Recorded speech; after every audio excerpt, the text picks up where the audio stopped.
আপনি কি কখনো এমন সময়ের মধ্য দিয়ে গিয়েছেন যখন মনে হয়েছে আমি এতদিন ধরে দোয়া করছি কিন্তু আল্লাহ যেন চুপ করে আছেন? হয়তো আপনি চোখে পানি এনে বলেছিলেন, হে আল্লাহ, আর কত? হয়তো আপনার মনে হয়েছিল, কেন আমার দোয়া কবুল হয় না? আল্লাহ কি আমাকে শুনছেন না? কিন্তু আল্লাহ কখনো চুপ থাকেন না। তিনি শুধু সময় নিচ্ছেন, কারণ তিনি জানেন কখন কোন দোয়া কবুল করলে সেটা আপনার জন্য ভালো হবে।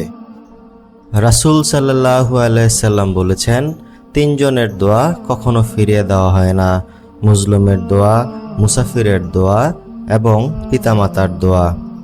মানে আল্লাহ এমন কিছু দোয়া রেখেছেন যেগুলোর জন্য ফেরেশতারা সবসময় প্রস্তুত থাকে। তাদের কাজই হলো এই দোয়া সঙ্গে সঙ্গে আল্লাহর দরবারে পৌঁছে দেওয়া। কিন্তু এর মানে এই না যে অন্য দোয়া কবুল হয় না, বরং কিছু দোয়া সময় নিয়ে কবুল হয়।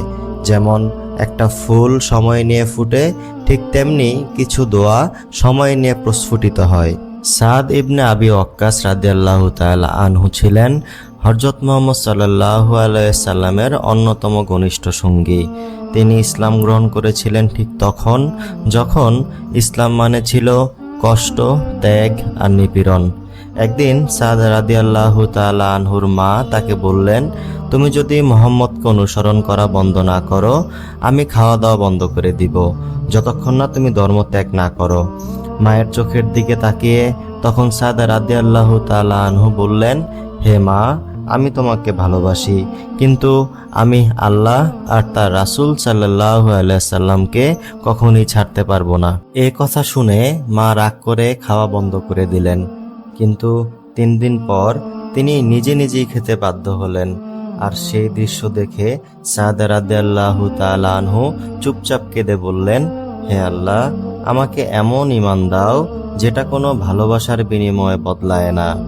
এই ঘটনা দেখে রাসূল সাল্লাল্লাহু আলাইহি সাল্লাম তখন সাদ রাদিয়াল্লাহু তাআলা আনহুকে ডেকে বলেছিলেন, হে আমার সাদ, তুমি যদি আল্লাহকে ডাকো, তোমার দোয়া আল্লাহ কবুল করবে।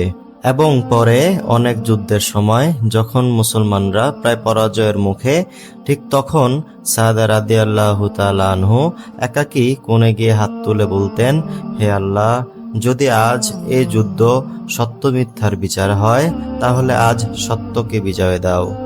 এবং সেই দোয়া পর মুহূর্তেই যুদ্ধের গতি পাল্টে যায়। শত্রুরা পরাজিত হয়, মুসলমানরা জয় পায়। এই ঘটনা প্রমাণ করে যে হৃদয় হালাল রিজিকে ভরা, যে মন সত্য ও ঈমানের পথে, তার দোয়া আল্লাহ কখনো ফিরিয়ে দেন না। রাসূল সাল্লাল্লাহু আলাইহি সাল্লাম আরো বলেছেন, আল্লাহ সেই বান্দার দোয়া কবুল করেন যতক্ষণ সে হালাল খায়, সৎভাবে উপার্জন করে আর তাড়াহুড়া না করে। তাড়াহুড়া মানে এখানে বলতে বোঝানো হয়েছে, আমি আজ দোয়া করলাম, কালই ফল চাই। কিন্তু আল্লাহর কাছে সময় আলাদা। তার কাছে হয়তো এই দেরিটাই আপনার জন্য রহমত।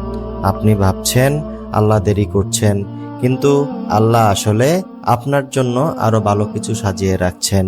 তাই যখন আপনি পরের বার হাত তুলবেন, একটু বিরতি নিয়ে বলুন, হে আল্লাহ, আমি তাড়াহুড়া করব না, আমি জানি তুমি শুনছ।